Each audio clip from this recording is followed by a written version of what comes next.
thanks everyone for coming. My name is Ram Majji and I run the Salesforce Practice for KSquare Group. So KSquare Group is actually located in different countries. So we are headquartered in Dallas, but we have offices in Dominican Republic and also in Mexico, Merida, Mexico. And we have a small, location in India also. So we're a global consulting company. We do a lot of Salesforce and also we do a lot of digital technologies. And one of the things we are pushing in our company is do empowerment, women empowerment. So we actually hire equals. So basically we hire a lot of men, at the same time we hire a lot of women. So in our Mexico office and also in US, we have like 50-50. So we're trying to follow the Salesforce.com model. And I'm actually thrilled to partner with Swati and then Nanda and then make sure that we're doing this event. And this is just a start. We're going to do more of these events. And I know this is one of those long weekend times, but I appreciate all the speakers coming in. Mona, thank you so much for driving all the way from Austin, taking the busy schedule. PC Thomas, nice to meet you and thanks for coming. Kamal, thank you so much for coming, appreciate it. I know it's a busy day for a lot of people. So with that said, what I'll do is I'll actually hand off to my good friend Swati, and she's the CEO of SheJobs, and I met her a couple of months back, but I am so thrilled at what they're doing for the women. So here we go. You can take over and then run the show. Thank you, Ram. Hello, everybody. Good morning. First of all, thank you so much for your time. I know it is Thursday and work day and weekday, but thank you for taking time and coming here. I'm Swati Nelabathla. I just wanted to say a few lines about the initiative we do on SheJobs. So we are a job portal.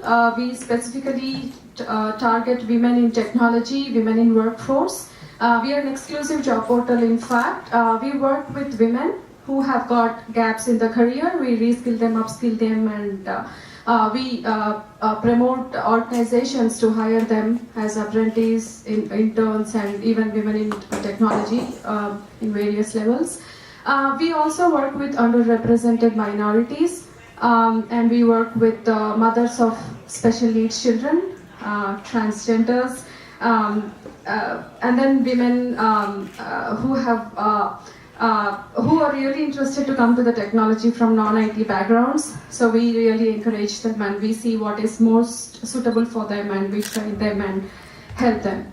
And I also am part of Live Minds. It's an IT company where the thing started from Live Minds because of our personal experience. We started hiring more women into our organization, and today 95% of staff and Live Minds are women. I know it is, sometimes it is more of drama, emotion and all that, but end of the day they over-deliver. That's what I say about my women in Live Minds. When from my childhood, I had this I was really going in the wrong direction of trying to be fit in, right? So a meeting I walk in, or wherever I go, or in my friend circle, I always try to be fitted into that crowd. But then but I realized at some point of time it was really pushing me into an uncomfort zone. While in the process of trying to be fit in, I'm losing myself, right? So I stopped that. I totally stopped that, and now I think I'm on my own. The way my communication or my attitude, the way I dress up, or the way I do things, or the way I try to do any kind of inventions or my initiatives, everything. I really don't want to be fitting in the crowd. So just wanted to let you know. I think that's one great advice or suggestion I give to fellow women on that. And when it comes to technology, right? So let me give you an example. If you see, in the consumer women, right? Not only the baby products, but women products, or even the household items, or even if you take Facebook, or whichever it is, the consumers or the end consumers are women. But if you see in the technology, when women part of 50% of entire workforce in US, but in technology, not even 25% of them are women. So when women can buy the products, use them, and give reviews about it, why can't women be background on developing those particular technologies, right? So that really makes me to think, and then I try to push the women who comes to the SheJobs, when I talk to them personally, when I do counseling with them, I try to push them to be in the technology, be a full stack engineer or be in the tech stack and all that. But they always tell me that, they don't want to be in the development, but they don't want to be in the design part of it, but they wanted to do something like testing or, they're not very much comfortable with coding. So I've observed that. And then I started thinking, why is this women, why do they have the feeling that they cannot do coding and they think it's men's job, right? So I know I have some reasons, which I try to, console myself. Oh, okay, so, we are all with Barbie dolls, or we are with, nail polish parties in our birthdays and all. Whereas, if you take, children, male children, they are with automobiles and they're trying to fix something in the homes, and they're, from their childhood, they've been seen as, developing something or, doing something or in the engineering or anything. So I think maybe that stereotype is, happening right from the childhood, but not in some families definitely, but I've seen that in my family, and I think in my friends' families, and even now I see women are more turned, they are being seen as kids who play with the Barbie dolls and all that. So I think that might need to change. So I feel like that. So that's one thing. And so now in this panel discussion, I have good speakers with me who really gracefully accepted to come here and talk about the real problems and why women are not coming forward in technology and why there are less number of women in leadership and all that. So I thought, okay, let's just have a transparent discussion, and then we also welcome Q&A from audience with these great leaders. I think we have a great mix of speakers here, so I would invite them upon their introduction to have the panel discussion. And thank you so much, Ram, for the opportunity. Yeah, I just wanted to give some introduction. I'll start with Kamal. So Kamal Kapoor, she's head of talent acquisition in CVS Atena, and she's always hunting for great people and find them a great career is her motto. She has 15 plus years of experience in talent acquisition, and she has worked with large enterprises like McKesson, Chase, TXU Energy, and she's a data-driven, insightful talent acquisition leader and passionate about hiring great talent for her organization. When she was not working, she is cooking and gardening, and she loved going to gym every day. She's a fitness freak, by the way. And her husband is a senior director technology with a large financial institution, and she has a 10-year-old daughter and a dog, Toby, that keeps her busy. So that's so nice of you. Kamal, we welcome you to be here for the panel discussion.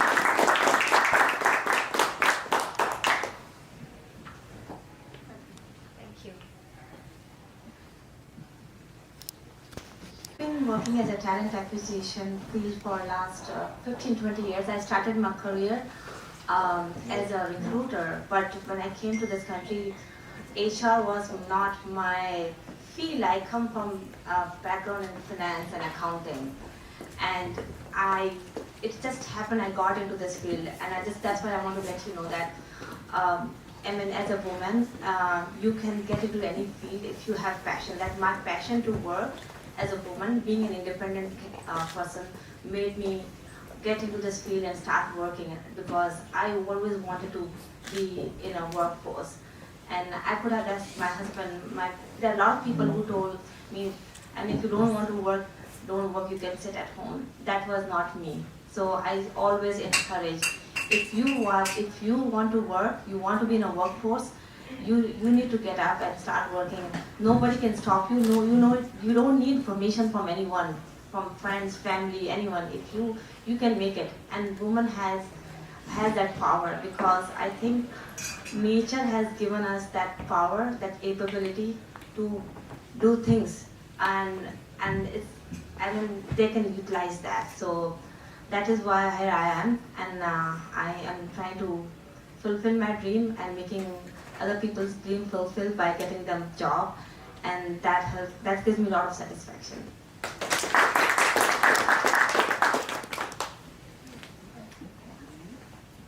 Thank you, Kamal. But we are eagerly waiting to hear from you. There's a lot more than this introduction. And next, let's add some diversity for these speakers. I know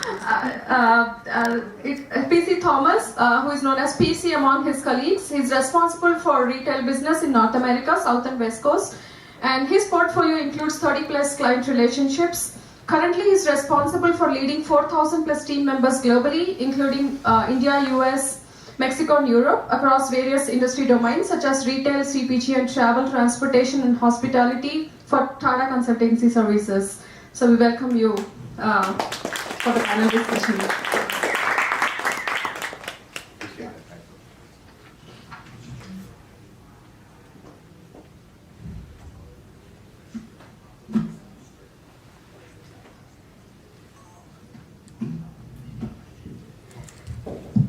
I will,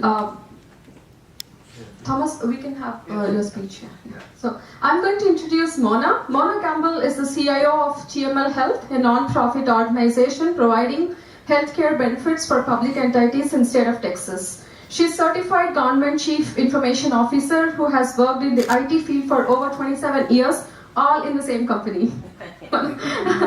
And Mona is the first female CIO for TML Health. She has a successful track record of leading technology initiatives that are in alignment with the strategic initiatives of the organization. Mona earned her Bachelor of Business Administration degree in Marketing and Information Systems from Baylor University. Please welcome Mona.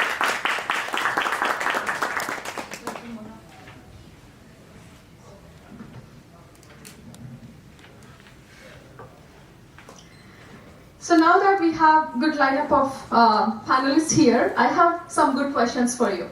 Hope you are ready. So now I think I've given my views on women in technology, right? So I want to start with Kamal and ask you a question on about women in technology and the role you have here in the organization. So being head of talent acquisition, how important do you think is diversity in your organization? It's very important in CVS, and we are ranked number 24 in Diversity Inc. Among like list of 100 companies. So that speaks a lot about like what we are doing right now.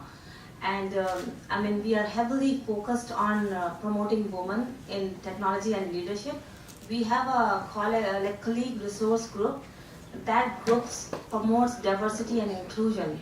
And in that we have a woman that is, like, there is a group called Women Inspiring for Success and Leadership, and we promote women in that to grow. We mentor them, we provide them financial aid to pursue their education. We also train them to be a leader and pursue your career.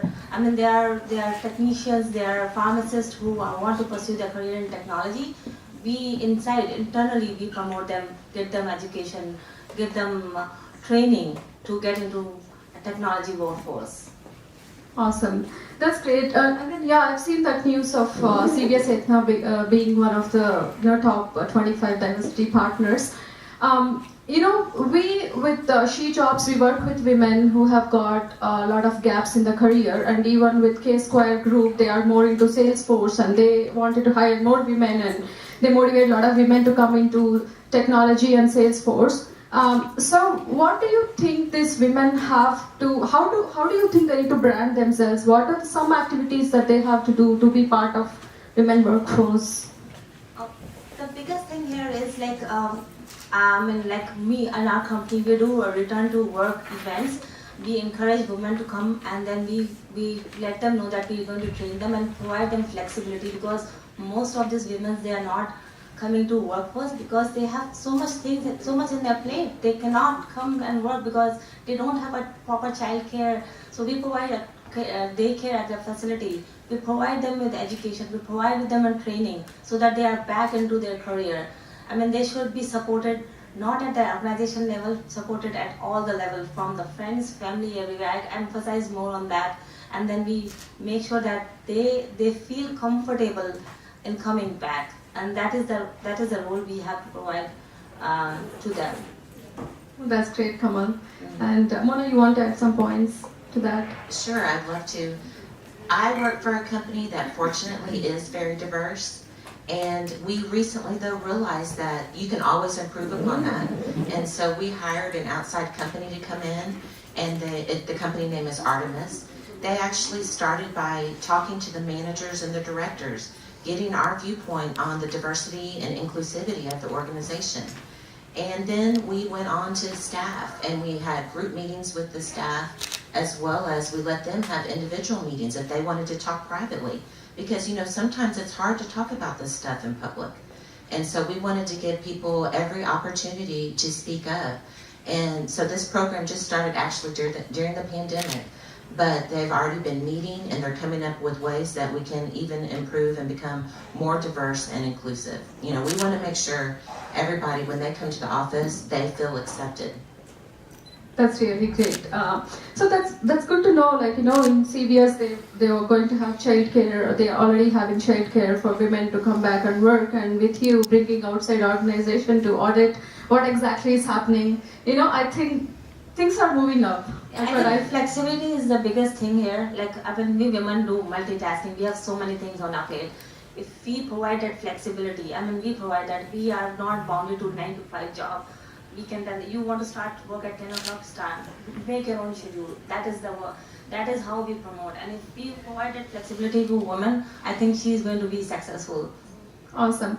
So that's great. And Thomas, you are handling so many things in your organization and responsible for a lot of diversity hiring throughout your clients and being from a services company. My question is, I know that, if you take me as an example, I seamlessly went until the mid-level in my previous organization, but from there, I really don't know what to do to go to the leadership level, right? So what do you think, like, how do women move to leadership levels from mid-level? So I represent a company called TCS, Tara Consultancy Services. So we are 500,000 people all over the world and across 46 countries and things like that. So, and in that we have 36% is our diversity workforce, which is 165,000, which is pretty big compared to the scale we have. So we have the exact same issue.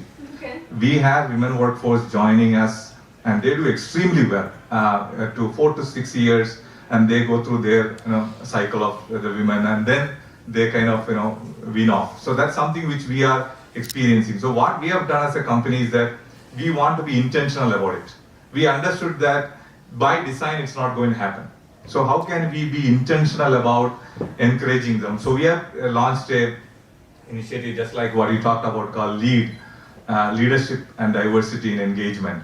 So that's working beautifully. That's an SVP has been dedicated only for that, and her name is Ritu Kapoor. So she engages with all the leaders who are at the time of kind of leaving that phase you talked about, 6 to 10 years. Engages with them to understand what are their problems, and she engages with us. For example, the business leaders like us, I have a connection with her. She talks to me about and saying, who are your direct reports now? How many direct reports are women leaders? And kind of pushes us, because I think I was thinking about, you talked about, do men have doubt about women in leadership? I don't think anyone should have. I'll tell my personal story, right? I lost my dad when I was first grade. And we were 9 members. I was 9th member of the family. And my mom, she was not educated, but she built a business and stood up the whole family. So I think nobody should have any doubt about the fact of, because this education of women in leadership has to be done to men as well. I'm sure it's been done. I'm sure a lot of men are there. So like you said, women in leadership, we are seeing a lot of creativity in them. There are challenges which men also has to understand. To your point about, I was doing a town hall with some of the group. One of the women leaders asked me about how do they do in this pandemic situation, because in this pandemic the calendars have become more tighter now. How do they, because kids are at home, husband is there, you need to feed them, how do they manage? What I told them as a solution is that couple of things. One, set the expectation with your supervisor that I have my parents to be taken care, or kids are there. As long as you manage your schedule. This pandemic has helped one thing I would say in women leader to boost their career is that you can manage the calendar differently. For example, you don't have to exactly work from 9 to 5. You can have a 6 to 8 meeting and have a break after that for 2 hours, then start at 11 a.m. or so on and so forth. You could do that. Second, I told them is setting expectations. See, most of the bosses, being a male boss, I know that if women leaders set the expectations, I will work nicely. But in the absence of that, I would expect them to work like any other male boss, male leader. But set the expectations properly, that should take care of it. Awesome, that's really great. And this is for women leaders out here. like how Thomas mentioned, do you think being women leaders, is it really possible of what Thomas mentioned, of setting your own calendar because your peers and reportees are going to be males? So, what do you think about what Thomas said? And not being able to set your own schedule. Yeah. I know that we have allowed our employees to do that. And it's not just women, anybody that needs to do that. Somebody I work very closely with at the company is actually male, but he has to leave and go pick up his child every day at 3 o'clock, and we allow that. And I think that's the pandemic, that's one of the great things that has come from this, is that we know now we can work in those kind of situations. People are still going to work hard and be productive for us. And I think for women, it opens the door to allow them to do the things they feel like they need to do outside of the office. Awesome. So now, both Kamal and Mona again, right, being women leaders, and for me as well, and a lot of women in this room, when we achieve something, they say, oh, see, a woman, a girl, she could do something, isn't it great? I mean, I know it motivates many times, but sometimes, is it like really important to, point out that gender, like we are being pushed into the stereotype again, even if we achieve anything, so. Have you ever faced such scenario? Yes, I can say that. I was talking to you before, like I really don't like when I talk to some women and they say, my husband supports me, my husband allows me to work. It's not like that he allows you, not like, I mean, do you allow him to work? Do you support him? It's a mutual thing. You are not less. When you are saying that they support me, I take permission, you are making yourself less. Don't make yourself less. You are equally important, you are equally like him. So that is what my motto is. Great. Trust me, this is not a feminist session. Yeah. But they're real inputs, what Kamal is giving, and what do you think, Mona? I think, when I hear somebody say, oh, that's a woman and she did that, I would love to be in a world where you don't have to say, that's a woman that did that. But the way I look at it is, the more we do that, the more we are going to get to that place where it is just commonplace to say, this person is successful, they did that, regardless of what their gender is. Yes.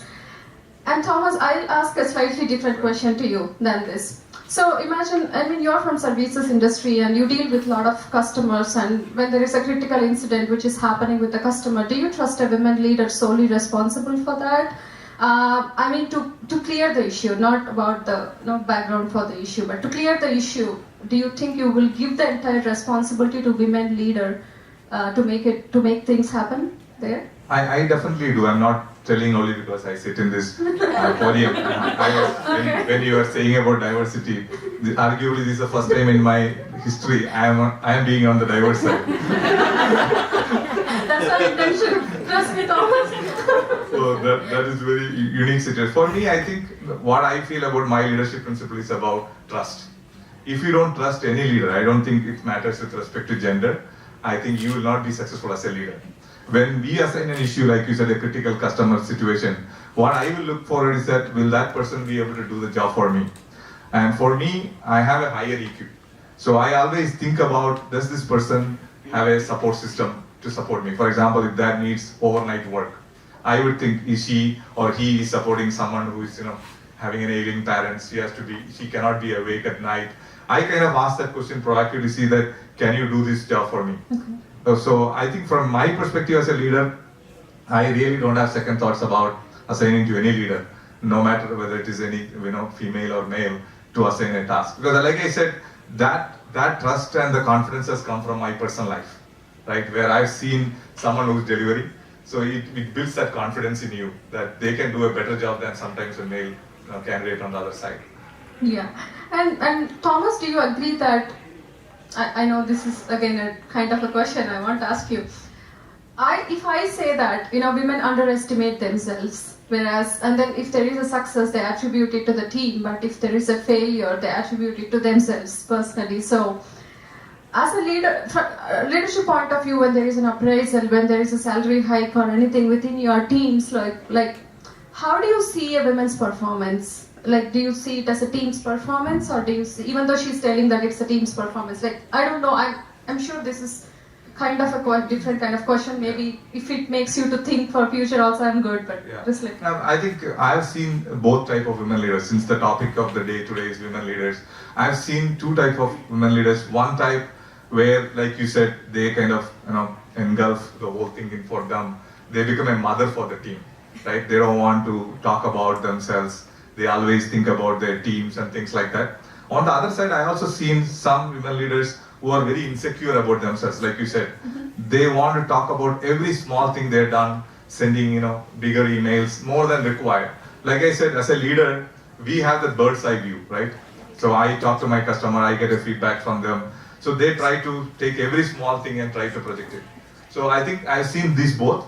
Maybe I think, like you said about this initiative of educating women about how to deal with it as they transition from a technology individual career to a leadership career is something we should focus as part of this initiative. How do we teach them the leadership lessons, right? How do we give them? Because I used to have a principle that you have to give up to go up, right? How a women leader has to give up what she was very fond of as a technology team member when you become a leadership role, how they should groom that. I think that is something I feel we should continue to educate, just like we educate male leaders. Male leaders are as bad as women leaders when it comes to that, in terms of projecting overtly.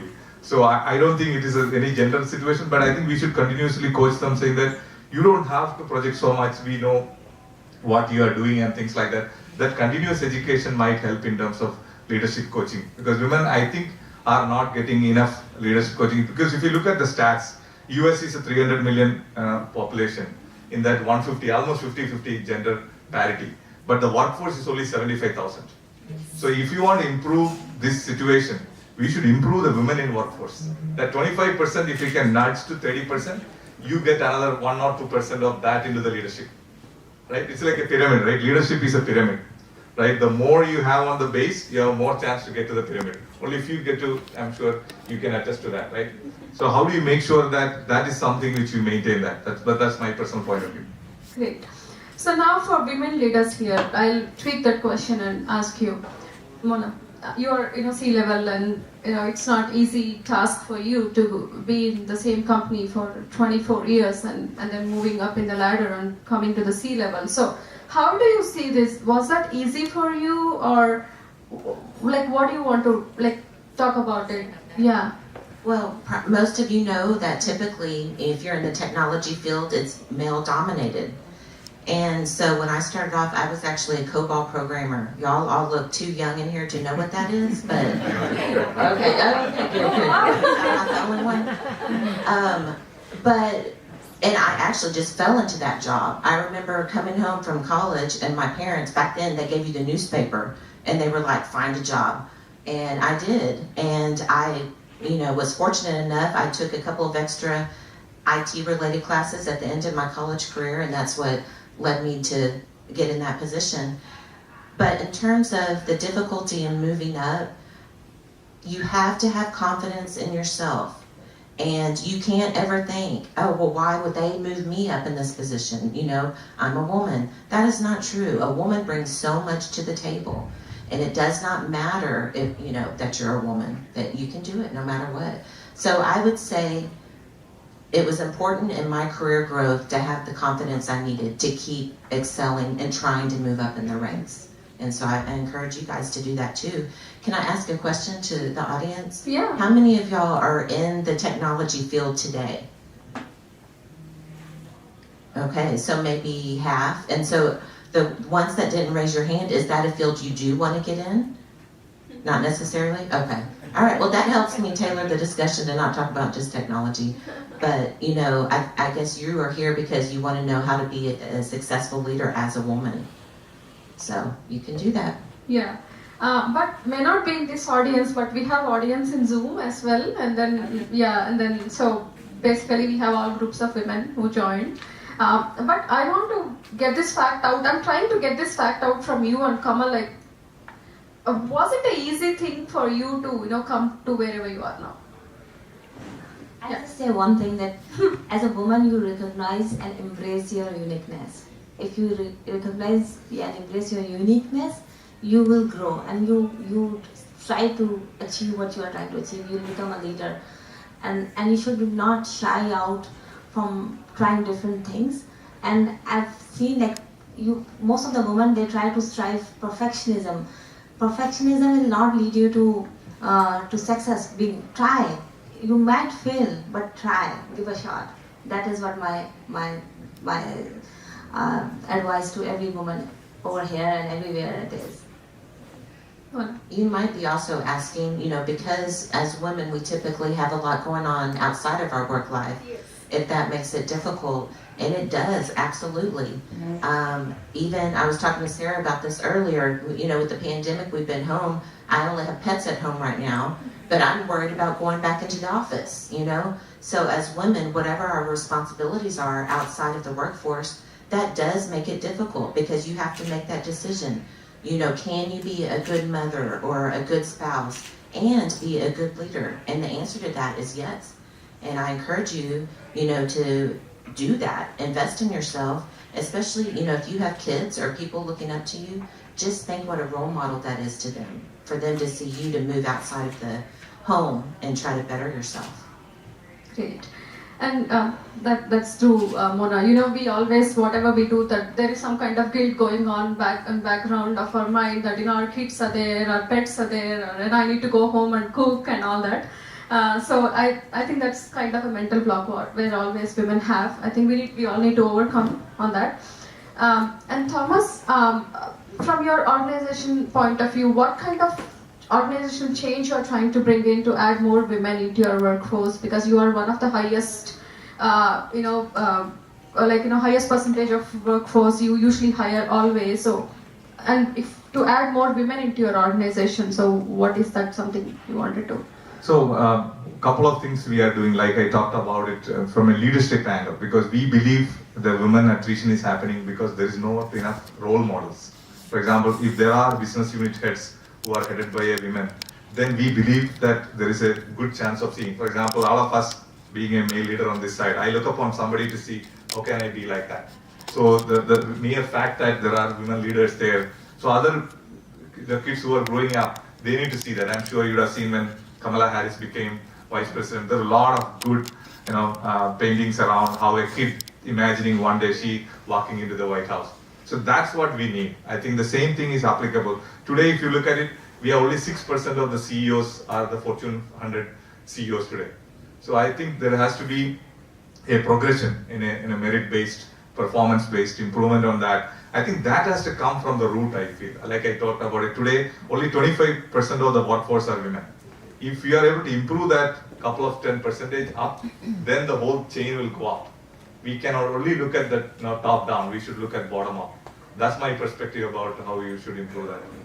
Awesome, that's nice. And do you want to talk about TML Health on their initiatives on adding more diversity and inclusion? Yes, and so I mentioned briefly previously that we have a new committee that's dedicated to this. And what's interesting about the committee, when we first formed it, it was all managers and C-level staff. Well, that's not very inclusive or diverse. And so obviously that was something we corrected, and now we've brought in people from all over the company, and they are working towards making policies and procedures for our organization to make sure we are more diverse and more inclusive. And in technology, typically you get male candidates, but we want to make sure that we're trying to pull in those female candidates as well. We want to be able to choose from a diverse pool of candidates, just like PC's saying. I mean, you have to start there. Get the base people in the door, and then you can help elevate them by mentoring them to be into leadership positions. Awesome. Thank you, Mona. And with Kamal, you are in technology, and what kind of you want women to apply for your position, so you want to say something? Yes, sir. So recently I with CVS, I was hiring before that's in software engineering and other, but CVS, I'm more into analytics, like behavioral change. We are hiring more and more data scientists, like machine learning, Python, those kind of folks. And I've seen a lot of women getting into this field and fresh out of college, graduate. I was surprised to see, and these are Asian women, like from India and China. And I'm seeing there are a lot of women in there, but we need more. we need to let our girls take those classes, take their choices, and getting into data science, becoming a data scientist or data engineering. So CVS and Atena, we are by the end of this year, we are target to hire 600 to 700 people in analytics and enterprise behavioral changes. So we are hiring, and we are focusing on diversity and inclusion. That's great. So I think we can send women in your way of whoever into the machine learning. You have friends, colleagues into this field. Just send it over. Send it over to me. So you can send to Swati, and she can send it over to me. We are hiring. Great. So now I'll open this for your own individual thoughts. Not my questions or answers to my questions, but I just want to start with Thomas, and then we just need to hear from you on how does women should think, how do they transform themselves, how will they go, anything about to push more women into technology. Yeah. Leaning into some of the things you talked about it, at an abstract level you will think that okay, there are data science opportunities, there is an AI ML, but the people to get qualified is a different ballgame, if I may say that on behalf of you. Right? Just because you know bookish some knowledge, you may not get it, because you are competing with, like you said, the same male talent on sitting on the other side. So the question we should ask ourselves is that how can we create an infrastructure and a small project for our women budding leaders or technology people to get some hands-on experience on an ML project? Because just to differentiate between data engineering and data science, so there is a big phenomenon going on in technology called cloud now, right? All of you might have by now heard about it. So the cloud needs a couple of activities. There is already data sitting in their existing, their premise. We need to move that. So data migration, data engineering, that is another skill which is really of hot right now. So once the data gets in the cloud, the businesses like Atena and other companies want to drive analytics, because there is some phenomena happening called digital giants.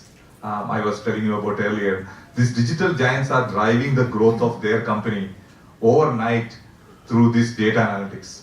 So for example, earlier if you want to get a loan from a company, in a banking company, it takes months to underwrite that, right? But if you have enough data about me and my records, my transaction, and if they have a belief on me through the algorithms, they don't need to wait for 3 days, 4 days to do the paperwork. They are able to give in within minutes bank loans. So that's a change that's going to happen to industry. Similarly for insurance or any kind of activity which we do, these industries are being disrupted, right? And another thing is happening is that technology has removed the barriers of industries. There is no more retailers or traveling or anybody. Everybody is trying to do everything, right? For example, health and wellness is becoming a big issue now. They want to become a wellness partner. So for example, CVS or other companies are trying to tie up with gymnasiums and fitness centers to create wellness, because if I know you are a person who is running well and doing, keeping all the indexes well, why don't I give you lesser amount for insurance? Why should I charge you more, right? So this disruption is going on in this world. So you should be in the middle of that disruption. You should be on the center of the storm. If not, I think you are missing out. This is a motivation for all the women leaders to know about how they should do it. I have a daughter.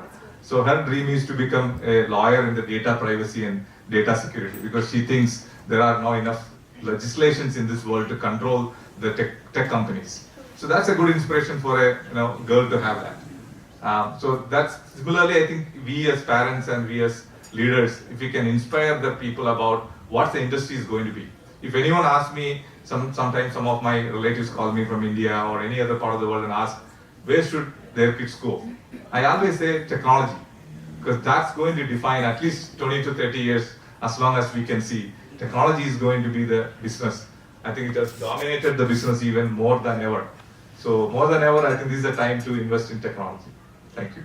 I want to add is we hire fresh graduate out of college, especially women. We have a internship program in our CVS. We take candidates fresh out of college. We train them and make them understand what we do, and they pick up very well and they grow in their career. That is how you train them, because you are right. They don't come with that kind of background. They don't have a knowledge. They don't have that thing. But they understand the bookish thing. But you can train them for the work. So that is That is very big thing in CBS.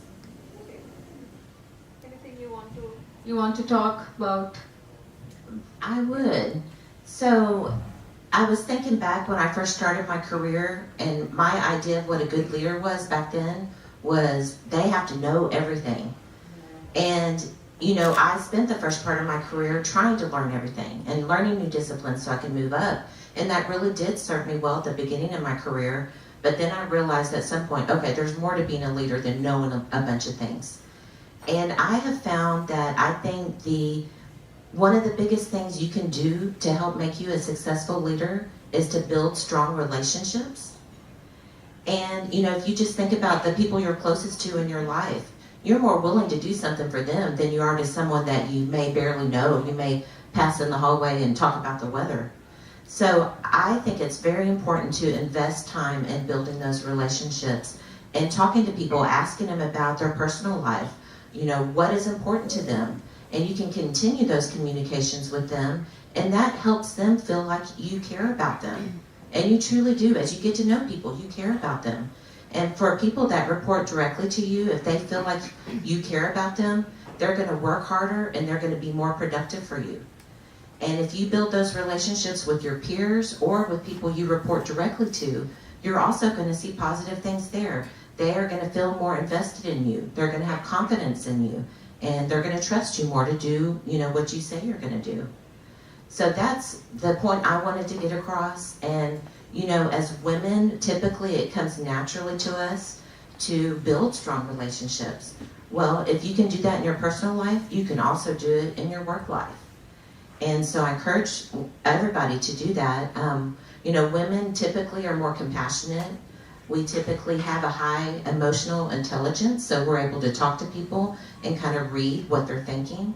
And that's really going to benefit you, not just in your personal life, but also in your work life. So what I would do today is just encourage you to think about whether you're in a leadership position today or you want to be in one, what is one thing you could do to help foster those relationships and make them stronger? And I'll just kind of tell on myself, you know, a few years ago when I looked in the mirror, I realized I was a terrible active listener. Like if somebody was talking to me and I didn't really care for the message, I would already start formulating how I was going to respond. Yes. I know, that's terrible. Yes. That's awful.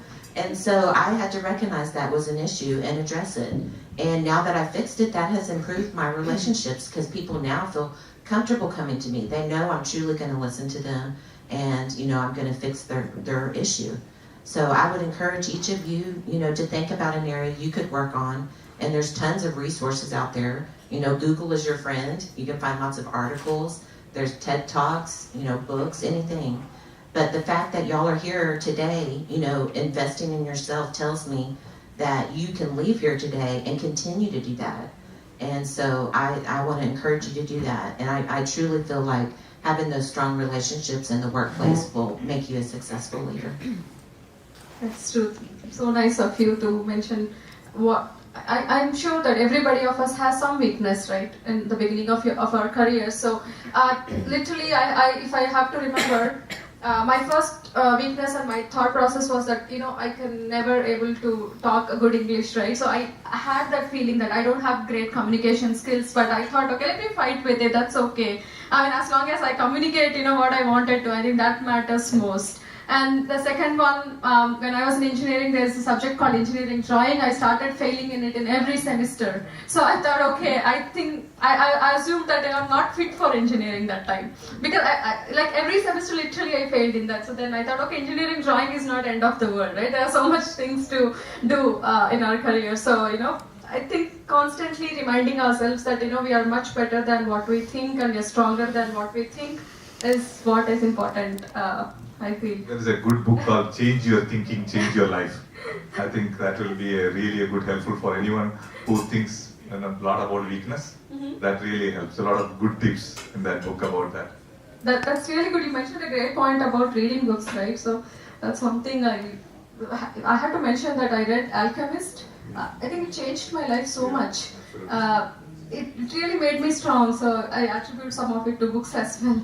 but I'll read that book. I didn't read it. Yeah, I can add to that, like you should have your own, like you know what is your uniqueness, and you need to recognize that uniqueness and try to sell that and grow in that. I mean, everybody has their flaws, everybody has their good points, and focus on what you have and just grow on that. That will take you to a leadership and where you want to go.